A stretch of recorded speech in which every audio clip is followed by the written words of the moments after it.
नमस्कार. प्रेमाची गोष्ट या मालिकेच्या महारविवारच्या दुसऱ्या भागामध्ये मी तुम्हा सर्वांचे मनपूर्वक स्वागत करते. दुसऱ्या भागामध्ये पाहायला मिळतं मुक्ता ही सागरच्या प्रेमामध्ये अगदी देहभान विसरून गेलेली असते. ती घरी येते, स्वतःच्या क्लिनिकची चावी कुठे ठेवते याचंही तिला भान नसतं आणि त्यानंतर ती सागरच्याच आठवणीमध्ये रमून जाते आणि भाजी चिरत बसलेली असते. आणि हे सगळं पाहून बापूंना हसायला येऊ लागतं. तितक्यातच तिथे सागरही येतो. सागरलाही कोणत्याही गोष्टीचं भान नसतं. सागरही मुक्ताच्या प्रेमात अगदी रमून गेलेला असतो. तर बापू तिथे सिलेंडर उचलत असतात. सागर त्यांना थांबवतो आणि तो सिलेंडर एका हाताने आपणच उचलतो. अलगदपणे उचलतो आणि तो पाठीला मारून तो मुक्ताजवळ जात असतो. मुक्ता ही सागरकडे अगदी प्रेमाने पाहत असते आणि हे सगळं पाहून बापूंना आश्चर्य वाटतं की नक्की यांचं काय चाललंय. तर मुक्ता ही एकटक फक्त सागरजवळ पाहत असते. तर सागर हा मुक्ताकडे येतो आणि त्या सिलेंडरवरच बसून तो मुक्ताजवळ पाहू लागतो. हे सगळं काही बापू पाहतात आणि या दोघांचं नक्की काय चाललंय हेच बापूंना कळत नसतं. मात्र मुक्ता आणि सागर दोघंही एकमेकांच्या प्रेमामध्ये अगदी रमून गेलेले असतात. तर सागर हा रूममध्ये निघून जातो. मुक्ता मात्र भाजी चिरायची तशीच ठेवते आणि सागरच्या आठवणीमध्ये असते. तर दुसरीकडे सागर रूममध्ये येतो आणि बेडवर पडतो. तर त्याला सगळं काही मुक्ताचीच आठवण येत असते. प्रत्येक ठिकाणी त्याला मुक्ता दिसत असते. तर दुसरीकडे किचनमध्ये मुक्ताला वाटत असतं की सागर आपल्यासोबतच आहेत आणि सागरला वाटत असतं की मुक्ता आपल्या आजूबाजूला आहे. हा विचार करतो, टी व्ही चालू करतो. टी व्हीवर पाहतो तर टी व्हीवरसुद्धा त्याला मुक्ताच दिसू लागते. टी व्हीवर मुक्ताला पाहून त्याला आश्चर्य वाटतं. तो लगेच आपले डोळे चोळतो आणि पुन्हा एकदा पाहतो तरी त्याला टी व्हीवर मुक्ताच दिसू लागते. सगळीकडे मुक्ता मुक्ता मुक्ता. मुक्ताशिवाय त्याला दुसरं काही सुचतही नसतं आणि दिसतही नसतं. तर मुक्ताला पाहून मात्र तो पुन्हा एकदा सगळं काही विसरून गेलेला असतो आणि एकटक टी व्हीजवळ पाहू लागतो. आणि टी व्ही पाहत असताना त्याने आपल्याजवळ एक छोटीशी उशी घेतलेली असते आणि त्याला उशीला कवटाळून तो टी व्ही पाहत बसलेला असतो. पण त्या कवटाळलेल्या उशीला कधी एकदा फाडतो आणि त्यातला कापूस बाहेर फेकतो याचं त्यालाही भान नसतं. मात्र त्याचं लक्ष फक्त टी व्हीवर असतं आणि टी व्हीवर आपल्याला मुक्ता दिसते, याशिवाय त्याला काही दिसत नसतं. तर दुसरीकडे पाहायला मिळतं मुक्ता ही किचनमध्ये काम करत असते. मात्र तिला भास होत असतात की सागर आपल्यासोबत मदत करायला आहेत. मुक्ता ही सागरकडे पाहू लागते आणि सागर मुक्ताला तिथे आपल्या मदत करत असतो. आणि मुक्ता जेव्हा फोडणी घालत असते त्यावेळी तिला गरम होऊ लागतं, म्हणून सागर तिला फॅनने हवा घालत असतो. मुक्ता ही सागरकडे प्रेमाने पाहू लागते. त्यानंतर सागरने मुक्तासाठी मिरचीचंच हार्ट शेप बनवलेलं असतं आणि त्या मिरच्या भाजण्यासाठी मुक्ताने तवा गॅसवर ठेवलेला असतो. तर मुक्ताने सागर दोघंही मिळून त्या हार्ट शेपमधल्या सगळ्या काही मिरच्या तव्यामध्ये टाकतात आणि सागर मुक्ताकडे पाहू लागतो आणि मुक्ता मात्र सागरच्या प्रेमामध्ये अगदी रमून गेलेली असते. तर दुसरीकडे सागरने रूममध्ये तर कापसाचं सगळं काही गोंधळ घालून ठेवलेला असतो आणि इकडे मुक्ताने मिरचीचा धूर करून ठेवलेला असतो.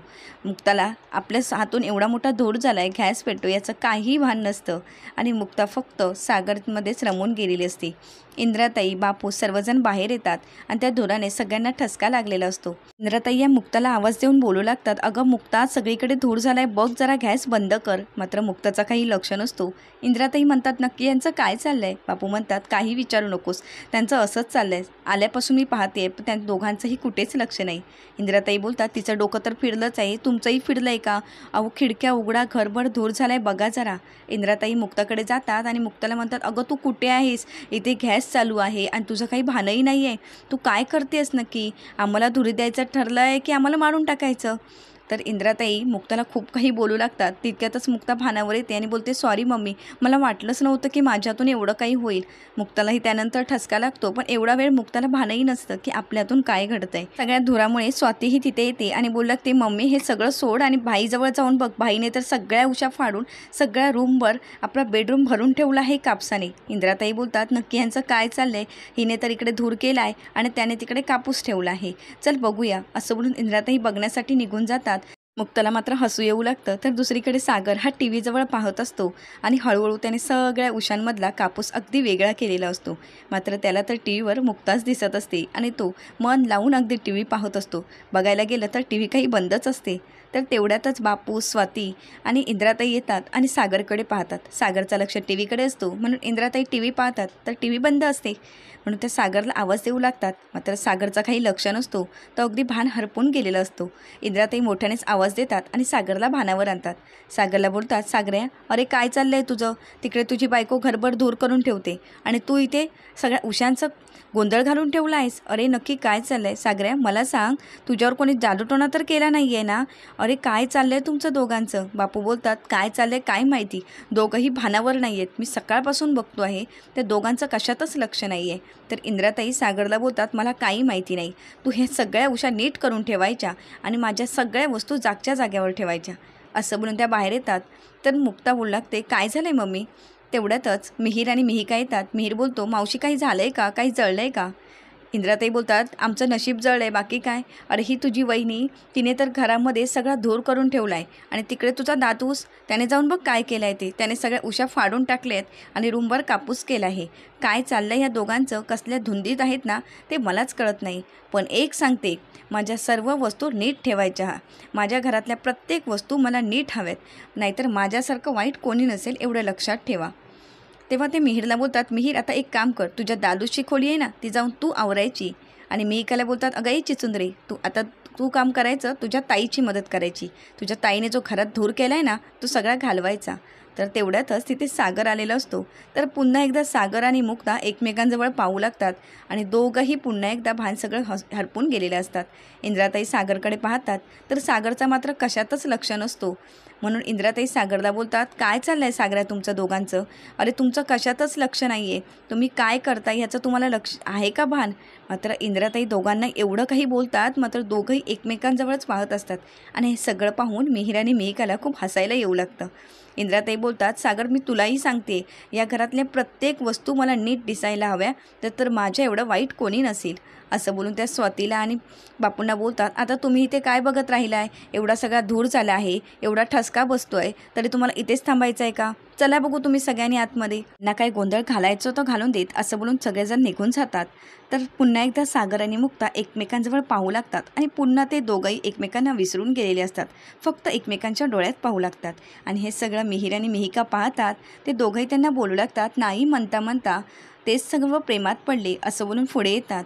तर सागर बोलतो काही ह्या मिहीर तू काहीही बोलू नकोस. मुक्ताही खूप लाजू लागते. तर मिहीर बोलतो आता ते सगळं राहून दे, पण सगळ्यात पहिला आपण वहिनीने काही गोंधळ घातलाय तो पाहूया. असं बोलून मिहिका आणि मिहीर काय झाले ते पाहण्यासाठी किचन रूमजवळ येतात. तर पाहतात तर सगळ्या मिरच्या अगदी करपून गेलेल्या असतात. मिहिका मुक्ताला बोलते मुक्ताताई मला मान्य आहे प्रेमाचा रंग हा लालच असतो, पण तू जे काही हे लाल केलं आहेस ना त्याने भलतंच काहीतरी लाल व्हायचं.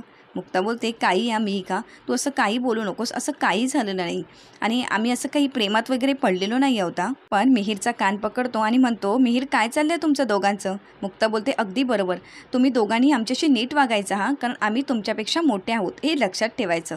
तर मिहिका बोलते हो तुम्ही आमच्यापेक्षा मोठे आहात हे आम्हाला मान्य आहे, पण या बाबतीत तर आम्हीच सिनियर आहोत. तर मुक्ता बोलते हो का, मला मान्य आहे, पण आता एक काम करा, आपल्याला हे सगळं घर नीट करायचं आहे ना. तर मिहीर बोलतो सागऱ्या सगळं घर मला नीट पाहिजे हां.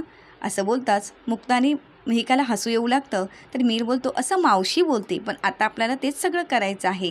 सागर बोलतो हा उगाचच काहीतरी बडबडत बसेल, तुम्ही याच्याजवळ लक्ष देऊ नका मुक्ता. असं बोलून सागर पाणी पिण्यासाठी जातो. तर मुक्ता सागरसाठी पाणी देत असते. तर पुन्हा एकदा दोघं एकमेकांमध्ये रमून गेलेले असतात आणि सागर मुक्ताला म्हणतो अहो असं काहीच नाही आहे ना, ह्या दोघांनाही वेळ लागला आहे. मुक्ताही सागरला बोलते हो तसं काहीच नाही आणि दोघंही काही आपलं प्रेम कबूल करायला तयार नसतात. तर मुक्ताही लाजूनच रूममध्ये निघून जाते. तर सागर हा प्रेमानेच मुक्ताकडे पाहत असतो. तर हे दोघंही निघून गेल्यानंतर मिहिका आणि मिहीरला खूप हसायला येऊ लागतं. तर मिहिका मिहीरला बोलते या दोघांचं काही होऊ शकत नाही. तर मिहीर मिहिकाला म्हणतो आपलं तर होऊ शकतं, आपण जर मनावर घेतलं तर बरंच काही होऊ शकतं. तरी मिहिका बोलते मिहीर तुझं कधीही काही असतं, आता या दोघांच्या प्रेमामध्ये आपलं प्रेम कुठून आलं सांग बघू. आणि तेही खूप लाजू लागते. तर दुसरीकडे या सगळ्याच्या मिरच्या मात्र सावनीला चांगल्याच झोंबलेल्या असतात. सावनी हर्षवर्धनला म्हणू लागते आज पहिल्यांदा आदित्यने सगळ्या गोष्टीला मला जबाबदार धरलं. आजपर्यंत आदित्य मला असं कधीच बोलला नव्हता. तर हर्षवर्धन म्हणतो आता तो मोठा झाला आहे, तुझे जग बनवून ठेवलं आहेस ना त्या जगातून तो हळूहळू बाहेर पडायला लागला आहे. असं बोलून तो खूप मोठ्याने हसू लागतो. तर सावनी म्हणते तुला हसायला येतं आहे का?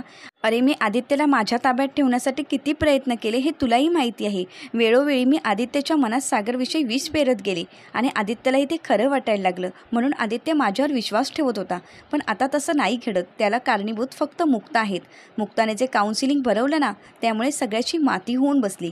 हर्षवर्धन म्हणतो मी तुला अगोदरच बोललो होतो तू गाफील राहा, पण नाही, तुला सगळा ओव्हर कॉन्फिडन्स ना, आणि म्हणूनच हे सगळं काही तुला नडलं आहे.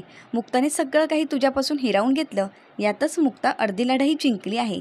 सावनी म्हणते, म्हणजे तुला आता मुक्ताची बाजू घ्यायची आहे का? मी एवढे प्रयत्न केले, त्याचं तुला काहीच नाही का? आता मी तसं होऊ देणार नाही. आदित्यने माझा रिस्पेक्ट करायलाच हवा. आदित्यच्या मनात माझी इमेज खराब झालेली आपल्याला चालणार नाही. त्यासाठी मला आता काहीतरी करायला हवं. तर हर्षवर्धन बोलला, तो नाही, त्याची तर सुरुवात झालीच आहे. तू काही करू शकत नाही गं, कारण तुझ्या विरोधकाने अख्खं जग जिंकलं आहे आणि आता हळूहळू तुझ्या मुलासहित ते जगही पूर्ण जिंकतील. सावनी म्हणते, नाही, तसं काही होणार नाही. आता मी असा काही डाव खेळेल ना की सर्व उद्ध्वस्त होईल. तर दुसरीकडे मिहिकाने मिहीरसाठी पत्र लिहिलेलं असतं. तर मिहिका म्हणू लागते, आजपर्यंत मिहीरनेच माझ्यासाठी क्यूट अशी पत्र लिहिलीत, पण आज नाही. आज मी ट्राय केला आहे आणि मी त्याला खाली भेटायला बोलवणार आहे. पण हे लेटर मी त्याच्यापर्यंत कसं पोचवायचं? त्यावेळी ती मावशीचा आधार घ्यायचा ठरवते आणि मावशीला आवाज देते आणि मावशीच्या सहाय्याने ते लेटर मिहीरपर्यंत पोचवायचं ठरवते. तर दुसरीकडे मिहिरा सागरच्याच घरी असतो आणि सागर आणि मिहीर दोघंही मिळून ऑफिसचं काम करत असतात. तेवढ्यातच मिहिका येते आणि मुक्ताला बोलते, मुक्ताताई, तुला पालक खूप आवडतो ना? मावशीने आज बनवला होता आणि खास मी तुझ्यासाठी घेऊन आली आहे, असं ती मोठमोठ्याने बोलू लागते आणि मिहीरचं लक्ष आपल्याजवळ वेधून घेते. मिहीरला ती खुणावूनच किचनमध्ये यायला सांगते. तर मिहीर सागरला बोलतो, मला पाणी पाहिजे आहे, मी पाणी पिऊन आलोच असं बोलून मिहीरही किचनमध्ये येतो. तर मिहिकाच्या हातामध्ये चिठ्ठी असते. तर मुक्ताही मिहिकाला बोलते, मिहिका, मी आता पोहे बनवतच आहे, तू थोडा वेळ थांबशील ना? म्हणजे पोहे खाऊनच जाशील. तर मिहिकाचा मात्र काही लक्ष नसतो. ती मिहीरला खुणावूनच बोलावून घेते. मिहीर किचनमध्ये येतो. तर किचनमध्ये आल्यानंतर मिहिकाशी बोलण्यासाठी मिहीर मुक्ताला बोलतो, वहिनी, मला पाणी हवं होतं.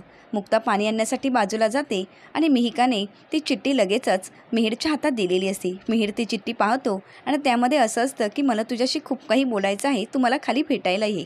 ती चिठ्ठी पाहून मिहीर खूप खुश होतो आणि सागरला बोलू लागतो, मला खूप महत्त्वाचं काम आहे, मी जाऊन येऊ का? सागर बोलतो, झाला का तुझा टाईमपास चालू? मिहीर बोलतो, आलोच मी, असं बोलून मिहीर तिथून निघून जात असतो आणि त्याचवेळी त्याच्या खिशातून ती चिठ्ठी खाली पडते.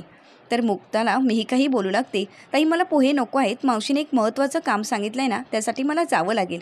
मिहिकाही तिथून निघून जाते. त्यानंतर सागर फोनवर बोलत असतो. त्याचवेळी त्याच्या हातातून पेनाचं टोपण खाली पडलेलं असतं. सागर ते उचलण्यासाठी खाली वागतो तर त्याला चिठ्ठी दिसते. सागर ती चिठ्ठी पाहतो तर त्यामध्ये लिहिलेलं असतं की खाली भेटायला येण्यासाठी महत्त्वाचं बोलायचं आहे. सागरला वाटू लागतं ती चिठ्ठी मुक्तानेच लिहिली असेल. सागर म्हणतो, मी एवढं घरात असूनसुद्धा मुक्ताने चिठ्ठी का लिहिली असेल असा विचार करतो. पण तेवढ्यात त्याला कॉल येतो, म्हणून ती चिठ्ठी तिथेच ठेवतो आणि कॉलवर बोलण्यासाठी निघून जातो. तर ती चिठ्ठी मुक्ता उचलते आणि मुक्ता पाहते की भेटायला यायचं असं लिहिलेलं असतं. मुक्तालाही वाटू लागतं की ती चिठ्ठी सागरने लिहिली आहे. तर दोघांचाही खूप छान असा गोड गैरसमज झालेला असतो. सागर फोनवर बोलत असतो तर मुक्ता सागरकडे पाहते आणि म्हणते, मी एवढी घरात असताना यांनी चिठ्ठी का लिहिली आहे? असो, यांना काहीतरी महत्त्वाचं बोलायचं असेल आणि ते काही करू शकतात, कारण ते सागर कोळी आहेत ना, असा ते विचार करते. त्यानंतर सागर ती चिठ्ठी आपल्या हातात घेतो आणि म्हणतो, मी एवढा इथे असताना मुक्ताने मला बोलायला बोलवलं आहे, याचा अर्थ मम्मी घरात असल्यामुळे त्यांना माझ्याशी बोलता येत नसावं कदाचित, म्हणूनच त्यांना एकांतात बोलायचं असेल, यासाठी बोलवलं असेल, जाऊन बघावंच लागेल. तर सागर हा मुक्ताला भेटायचा ठरवतो आणि मुक्ताही सागरला भेटायला जायचं ठरवते. दोघांचा गोड असा गैरसमज झालेला असतो. पुढील भागात पाहायला मिळतं, मिहिरा सर्वांना बोलतो, मला मिहिकाशी लग्न करायचं आहे, पण एका दिवसासाठी नाही तर आयुष्यभरासाठी मला मिहिकासोबत संसार करायचा आहे. तर सर्वांना या दोघांचं म्हणणं पटलेलं असतं, म्हणून सर्वजण बोलणी करण्यासाठी एकत्र जमलेले असतात. तर मुक्ताचे वडील बोलू लागतात, आज आपण सर्वजण सर्वांच्या साक्षीने मिहिका आणि मिहीरच्या लग्नाच्या बोलणीसाठी इथे जमलेलो आहोत. एवढं बोलत असतानाच तिथे सावनीची एंट्री होते आणि सावनी म्हणू लागते, कसं करायचं, काय करायचं हे मलाही माहीत असायला हवं ना, मलाही ठरवू देत. सावनीला पाहून मुक्ताची आई म्हणते, या इथे का आल्या आहेत, यांचं इथे येण्याचं नक्की काय प्रयोजन आहे, मला कळालं नाही. तर सावनी म्हणते, का तुम्हाला माहीत नाही आहे का मिहीर माझा कोण आहे ते? तर इंद्राताई आणि सर्वजण सावनीकडे पाहू लागतात. तर सावनी बोलते, मिहीर माझा भाऊ आहे, हे तुम्हाला कोणी सांगितलं नाही का?